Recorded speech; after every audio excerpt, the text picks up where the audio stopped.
Dimanche soir, devoir pas fait. Mode PLS activé. Arrête, c'est gênant. Ado, mode d'emploi. Mieux comprendre et accompagner votre enfant. Si votre ado vous a déjà dit « mais tous mes amis ont le droit de rentrer à minuit » ou si vous avez déjà reçu ce texto à 23h « Maman, je peux dormir chez Lucas ?» Restez avec nous. Bonjour à tous, c'est Marie Reichberg et vous écoutez Ado, mode d'emploi. Dans cet épisode, en 20 minutes maximum, vous allez repartir avec des conseils concrets, testés et réalistes pour gérer sereinement les premières sorties de votre ado. On va parler horaire, déplacement, alcool, tabac, cannabis et surtout comment garder le dialogue ouvert. Pour parler de ce sujet qui concerne tous les parents, je reçois à nouveau Laure Gessler, médecin généraliste qui accompagne des centaines d'ados chaque année, formée à de nombreuses approches thérapeutiques et qui crée avec son média Le Cœur Net et son podcast Le Passage des outils pratiques pour aider tous les parents d'ados à mieux comprendre leurs enfants. Bonjour Laure à nouveau. Bonjour Marie. Alors peut-être côté sortie, on va commencer par le b.a.-ba. Est-ce que tu peux nous donner les grandes lignes concernant un peu les horaires de retour de soirée selon les âges? Alors c'est dur de donner des règles strictes, mais l'idée c'est que les jeunes gagnent en autonomie de façon progressive. Oui. Et c'est vrai que au départ des soirées, souvent c'est pas très loin de la maison. Des fois c'est même chez nous. Après on va chez des copains. Après l'étape suivante c'est on y dort, etc. Oui. En fait l'idée c'est vraiment de définir un cadre dès le départ et de se dire de quoi tu as le droit, de quoi tu n'as pas le droit et surtout qu'est-ce qu'on met en place si des fois ça devait aussi entre guillemets mal tourner. C'est important de parler aussi de ces sujets-là, du genre si tu te sens en insécurité, qu'est-ce qui se passe, comment tu me contactes et par exemple quand je parle de cadre, ça va être peut-être la condition, ça va être d'avoir forcément un chargeur et un téléphone. Ça peut être aussi, si tu n'as pas de téléphone, de connaître très bien mon numéro ou de l'avoir noté sur un petit bout de papier pour les enfants plus jeunes, etc. En fait, voilà, mettre un cadre et envisager, entre guillemets, toutes les situations, même sans forcément qu'elles soient graves, mais juste le truc de... j'ai des amis finalement qui tiennent pas la route, sur lesquels je peux pas compter ou qui ont bu trop d'alcool et je suis pas bien. Qu'est-ce que je fais? Et la réponse, ça va être aussi, on est toujours là pour toi, évidemment, et on vient te chercher ou on trouve une solution. D'accord, ok, très clair. Et alors, comment on peut gérer une phrase qui, à mon avis, revient souvent « mais tous mes copains ont le droit » ou « tous mes copains rentrent à minuit », etc. Ouais, alors c'est un truc que je dis souvent, c'est que nos règles, elles sont pas forcément les mêmes que celles des voisins. Et donc, tout se discute, en fait. Ce qui est important, c'est que le jeune, il comprenne nos émotions. On peut très bien dire, tu sais, écoute, moi, cette situation-là, elle me fait peur. Je maîtrise pas tout, je ne sais pas qui sera présent. Et ça, un jeune, il peut comprendre, en fait, que nous, on ait des craintes et qu'on ait aussi besoin, en tant que parent, d'être rassuré. Souvent, c'est ça, en fait. Le jeune a besoin de liberté, il a besoin de découvrir, il a besoin de transgresser. Et nous, on a besoin d'être rassurés. Donc, comment trouver ce juste milieu ? C'est vrai qu'en supprimant tout, en interdisant, en mettant nos gamins sous cloche, en leur interdisant de sortir, de boire, etc., forcément, il peut y avoir de la transgression et il peut y avoir une perte de confiance, ce qui fait qu'au final, ça peut être pire. Donc, en fait, en discutant beaucoup, après, c'est vrai que si le jeune a besoin de plus de liberté, on en parle. Comment nous, on peut être rassurés ? Qu'est-ce qui va faire que derrière, on peut gagner en confiance ? Peut-être que tu peux sortir 2 heures plus tard que l'heure qui a été prévue. Par contre, la condition, c'est que tu ne dormes pas sur place. Comme, je sais pas, je peux pas te ramener, t'as de l'argent de poche, et tu rentres en taxi, c'est convenu comme ça, tu me préviens quand t'es rentré.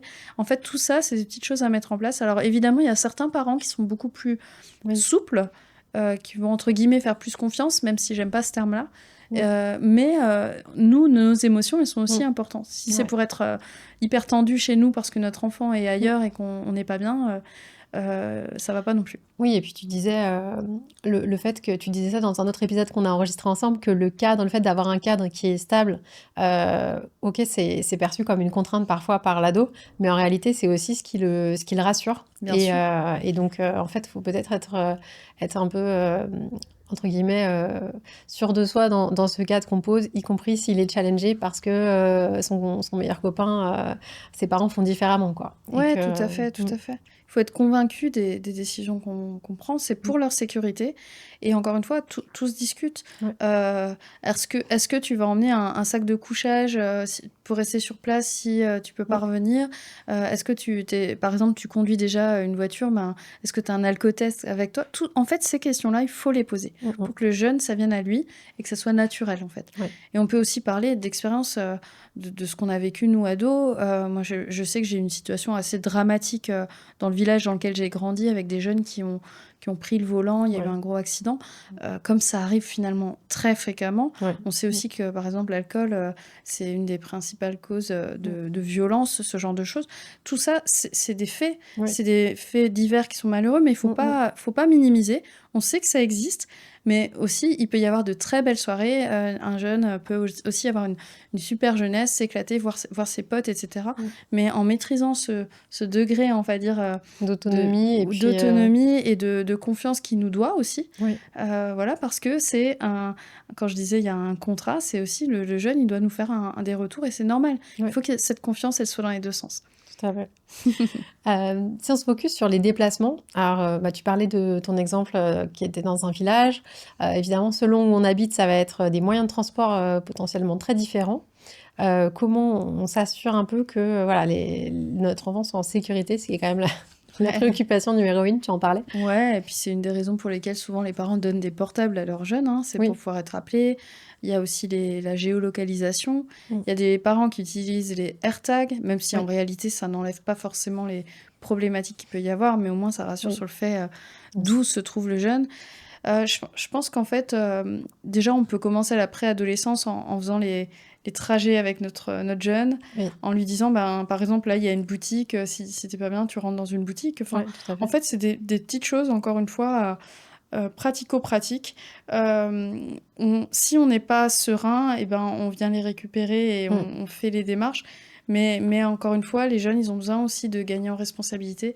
Plus ils vont avoir des petites missions, aller chercher le pain au début, puis après, être responsable de, je sais pas, d'un repas, par exemple, pour la famille, plus tard chez les plus grands. Et tout ça, ça va leur donner une meilleure confiance en eux et puis les valoriser et montrer aussi qu'ils sont dignes aussi de confiance. Parce que, en fait, les jeunes, faut penser vraiment à comment nous, on était ados.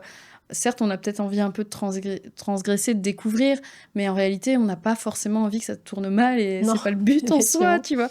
Donc, je pense qu'il faut juste pas perdre le lien. Et ça, c'est dur. Je trouve que dans le monde dans lequel on vit, dans notre société à 100 à l'heure, nous aussi, on subit du stress, etc. De pas perdre notre ado, continuer à bien le connaître. Qu'est-ce qu'il aime? Enfin, des trucs tout cons, mais c'est quoi tes goûts, même ta couleur préférée, peu importe, mais... Voilà, t'es qui exactement et j'ai besoin d'apprendre ce que tu veux pour pouvoir aussi aller vers toi et t'aider Et puis mieux comprendre aussi pour ses sorties, justement, qu'est-ce qui est important pour lui et peut-être qu'en fait, c'est pas l'heure de rentrer en l'occurrence, c'est autre chose dont il nous a pas vraiment parlé, mais parce qu'il n'osait pas ou... Ouais, et à ça, j'ai envie de dire aussi aux parents qui ont des fois un peu... Parce que je parle du lien là, mais... Il y a un côté injonction. Des fois, on n'est pas la bonne personne pour parler des relations sociales, peut-être des petites copines ou copains qu'aurait notre jeune. Et on peut aussi dire à notre jeune, ton parrain ou ta marraine ou un autre super ami de la famille ou une personne, un adulte de confiance, comme on dit, ou même, j'ai envie de dire, ton médecin, on est là pour ça, tu vois. On est là pour être aussi des personnes de confiance. Et si tu as des questions... d'ordre sentimental ou si tu as même de protection. Moi, la santé, c'est mon truc, mais des fois, les parents, ils se sentent un peu désœuvrés d'aborder certains sujets parce qu'on se dit peut-être notre jeune, il pense pas, mais en fait, peut-être qu'il y pense quand même, mais en même temps, il faut que je leur en parle. Et, ils savent pas trop s'ils doivent en parler ou pas. Bon, après, dans le doute, on en parle, vraiment. Ou alors, est-ce que tu as déjà entendu parler de ça? Est-ce que tu as entendu parler, je sais pas, même de la soumission chimique pour une jeune qui irait en boîte? Il faut en parler, vraiment. Alors, on va répondre à la question de Sandrine. Elle nous a écrit « Mon fils de 15 ans est rentré d'une soirée alcoolisée la semaine dernière. Sur le moment, j'étais tellement en colère que je lui ai dit qu'il était puni et qu'il ne sortirait plus. Mais maintenant, je ne sais pas comment aborder ça avec lui. Comment je gère la suite ?» Donc, comment effectivement réagir dans ce genre de cas? Alors, elle a eu la réaction à chaud que plein de parents, moi-même, on aurait, quoi. C'est quand même hyper désœuvrant quand notre petit bébé revient à la maison bourré, quoi. Non, mais dans l'idéal, franchement, on l'envoie se coucher. On s'assure qu'il n'ait surtout pas de risque de coma éthylique ou ce genre de choses, évidemment. On l'hydrate, on lui donne à boire de l'eau. On peut lui donner un Doliprane si besoin, si on en a à la maison. Mais surtout, on n'en parle pas sur le moment, on en parle en décalé. Après. Voilà, comment ça s'est passé? Est-ce que tu t'es rendu compte de cette alcoolémie qui est montée? On peut parler des jeunes qui font des mélanges, parce que souvent, des fois, en faisant des mélanges, on ne mesure pas la quantité d'alcool. Le fait aussi que des fois, les alcools soient sucrés, ça masque un peu ce côté alcoolisé. Les fois, les jeunes vont aux soirées, ils sont complètement à jeun, ils n'ont pas mangé, donc l'alcool monte plus vite. En fait, tout ça, c'est des trucs un peu concrets. Puisqu'il y a de l'alcool aux soirées, puisque ça n'a pas été interdit ou quoi, peu importe, on a envie de dire comment on accompagne notre jeune, qu'est-ce qu'il faut aussi qu'il sache pour pas tomber dans des situations comme ça où il peut être aussi vulnérable. Bien sûr. Et ça, c'est vraiment potentiellement dangereux pour des jeunes parce que on sait aussi que les agressions elles peuvent avoir lieu dans ces moments-là. Tout à fait. Et pour tous ces sujets, effectivement, en fait, ce que tu dis, si je résume, c'est vraiment d'essayer au maximum d'être en amont de tout ça, d'avoir des discussions avec ses enfants sur tous les sujets de prévention pertinents. Bon, là, si pour les sorties, la liste finalement pourrait être assez longue. Là, on est plutôt sur les consommations, alcool, tabac, potentiellement autres drogues, etc. Mais voilà, ton message, j'imagine, c'est vraiment d'aborder les sujets, de pas déjà parce que ça montre qu'on n'est pas naïf et puis que on sait aussi qu'on n'est pas dupe. Voilà. Exactement. Ouais, dans ma newsletter, j'ai créé des fiches, elles sont gratuites, on peut les retrouver avec le côté un kit pour quand le pré-ado ou l'ado part en soirée. Qu'est-ce qu'il doit avoir avec lui? Et tu vois, par exemple, j'ai mis même une pièce d'identité. Enfin, c'est des trucs tout bêtes, mais un chargeur, si on dort sur place, une lampe de poche. Ça peut paraître très con, mais d'avoir un petit sac, un petit truc comme ça avec un pull de secours, un machin, et ça permet de rassurer. Ça peut l'aider. Ça me permet de rebondir sur le fait que aussi on peut se servir de choses du quotidien. Si nous, les week-ends, on passe une soirée avec des potes, qu'il y a peut-être un peu trop d'alcool ou que tonton machin est un petit peu bourré en fin de repas. Ça arrive peut-être pas dans toutes les familles, mais profitez de ces situations que vous pouvez voir où vous allez dans un bar qui a cette ambiance-là un peu d'ivresse ou aussi que vous voyez un film et qu'il se passe des scènes comme ça où la personne perd le contrôle, parlez-en. Il faut vraiment prendre ces des exemples quand elles se présentent avec lui ou avec elle. Et si ça nous concerne, si c'est nous ou si c'est nos proches, avoir un petit peu de recul et dire qu'est-ce que tu penses de cette situation-là? Moi je voudrais t'en parler parce que heureusement que c'est rare, mais voilà. En fait, c'est une réalité, il faut en parler.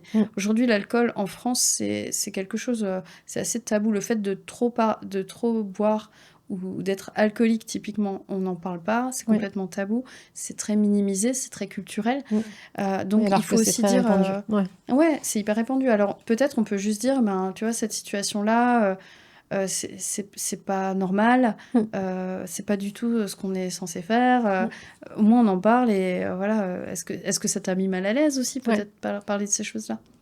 Ok. Alors peut-être, je voulais te faire parler aussi des drogues dures et des situations d'urgence. Avant ça, si vous ne l'avez pas encore fait, je vous invite à mettre sur pause votre écoute juste un instant, le temps de vous abonner au podcast et de le noter, parce que ça nous aide à le faire gagner en visibilité et à pouvoir toucher plus de parents. Merci beaucoup. Alors Laure, du coup, je te propose de parler un peu du sujet de drogue dure. Est-ce que en termes de prévention, là, tu abordes les choses un peu différemment ou finalement c'est dans la continuité dans la manière dont que tu as de t'adresser aux ados? Non, c'est dans la continuité. Les jeunes, ils sont pas dupes, ils savent que c'est interdit. Même on dit l'alcool avant 18 ans, mais en fait, il faut aller vraiment sur le côté, le cerveau, il est en développement. On crame clairement des neurones en consommant des drogues dures aussi, ou même de l'alcool trop régulièrement, etc. Donc non, il faut communiquer là-dessus, sur ce qui existe. Expliquer vraiment les risques. Expliquer les risques. On sait aujourd'hui que les jeunes, ils peuvent se procurer des drogues par Snap, ils peuvent se faire livrer devant le collège ou le lycée. On sait que ça existe. Donc dites-vous aussi que les consommations, c'est souvent fin de collège, début lycée. Donc, Ok. ça peut paraître jeune, mais c'est une réalité. Pareil, donc dès le collège, on peut en parler, on peut dire, écoute, si on te propose des choses, comment tu réagis? Je te conseille vivement de ne pas y toucher et de m'en parler. Et à l'inverse, si tu as tenté des choses et que tu sens que ça devient une addiction, parle-moi-en. Aujourd'hui, il existe les consultations jeunes consommateurs. Oui. C'est à la fois pour les parents et les jeunes, et on peut vraiment aider les jeunes à sortir de ce truc-là. On peut aussi se servir, encore une fois, d'exemple. On a des fois des gens autour de nous qui peuvent être consommateurs. Et franchement, leur dire, tu sais, une fois qu'il y a une addiction qui est en place, je t'assure que si ça continue d'être là, c'est qu'on ne peut pas en sortir, c'est que c'est une maladie. Et que vraiment, si on pouvait s'en sortir facilement, il n'y aurait personne d'addict aujourd'hui. Donc, tombe pas dans ce truc-là. Je trouve que ce discours-là, il est juste et il rend le truc un peu humain et pas juste, il faut pas, quoi. Ok. On a parlé de prévention pas mal. Peut-être on peut parler des situations d'urgence. Comment tu recommandes de réagir dans une situation d'urgence où, par exemple, notre enfant nous appelle parce qu'il est en difficulté, ou bien il nous a pas appelé, mais on constate qu'il est en difficulté. Quelle est un peu la bonne marche à suivre d'après toi? Ouais, alors franchement, dans mes patients, j'ai pas mal d'anecdotes de ce style-là. Alors déjà, franchement, s'il vous appelle et qu'il vous dit « viens me chercher », allez-y. On se pose pas la question. Et ça veut dire aussi que le lien, il est pas rompu. Bien et sûr. ça, c'est vraiment... Faut même valoriser ça, en fait.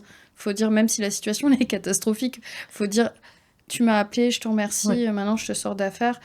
Faut pas minimiser les autres parents, en fait. Renseignez-vous sur qui sont les potes, qui sont les autres parents. Est-ce qu'on peut mettre des copains récupérer d'autres personnes Enfin, il faut créer aussi un cercle où de le soutien jeune est en entre les confiance. parents et pour les jeunes. Ouais, tout à fait. Donner aux jeunes, j'ai envie de dire, les bons réflexes. Et dans les bons réflexes, il y a avoir un téléphone chargé, connaître un peu les signes, faire attention à nos verres. Aujourd'hui, il existe tu parlais des soumissions chimiques, effectivement. Ouais, il existe des capotes à gobelets, moi j'appelle ça comme ça, mais des petites choses en plastique, on en donne en festival. D'accord. Où on peut juste insérer une petite paille, et ce qui fait que tu peux pas avoir de soumission chimique. En fait, toutes ces situations-là, en fait, faut les évoquer et derrière dire à notre jeune si tu te sens en insécurité, moi je te dirai rien, je viens te chercher, ou alors je te donne un billet et tu rentres en taxi, ou tu dors chez une amie de confiance, etc. Dormir sur place à des soirées où on maîtrise pas qui est là, faut faire attention quand même. Bien sûr. On n'est pas forcément plus en sécurité quand on dort sur place. C'est pas évident, selon la configuration. Je suis désolée, c'est un peu anxiogène ce que je vous dis, mais en même temps, je pense que vraiment, en soulevant le truc... En parlant avec eux, ça ne fera que du positif, quoi. Ouais, clairement. Et puis, il y a aussi ce truc de... Moi, j'ai envie que tu t'amuses et que ça se passe bien. Et ça va bien se passer, souvent. C'est quand même largement souvent le cas. Donc, on dramatise pas, mais on sait juste aussi que ça existe. C'est aussi pour que ça se passe bien qu'on parle des cas comme ça. On en parle. Par contre, attention, les soirées qui se passent dans votre domicile, dans notre domicile chez nous, on est responsable. Donc, est-ce qu'il y a de l'alcool? Est-ce qu'il n'y a pas d'alcool? S'il y en a qui est présent... pareil, c'est des questions parce qu'on entend quand même des histoires un petit peu de soirées qui sont pas maîtrisées, des parents qui sont pas au courant. Et là, pour le coup, en termes de cadre, faut vraiment que les jeunes respectent nos conditions parce qu'on est responsable s'il y a un problème. Ok, c'est très important, évidemment.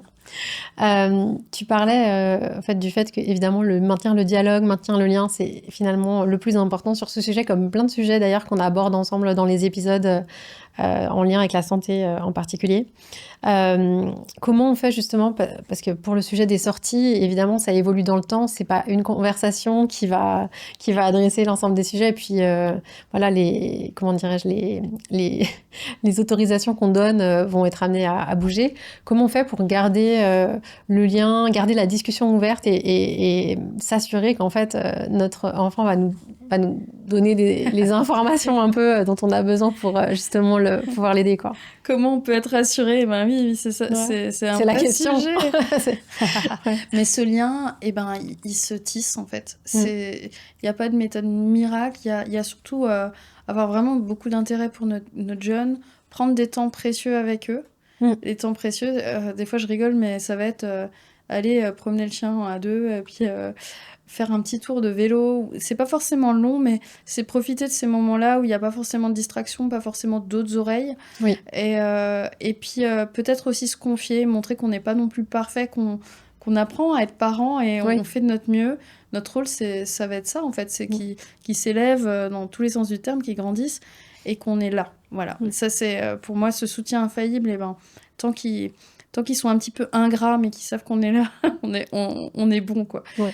Mais après, ça va passer par cet effort de vraiment, ben voilà, qu'est-ce que tu ressens, pourquoi ça va pas, essaye de mettre des mots aussi dessus, analyser un petit peu, voilà, on parle beaucoup de santé mentale, la santé mentale des jeunes, de quoi tu as besoin, en fait. Bien sûr. Et au même titre que nous, on doit dire nos besoins.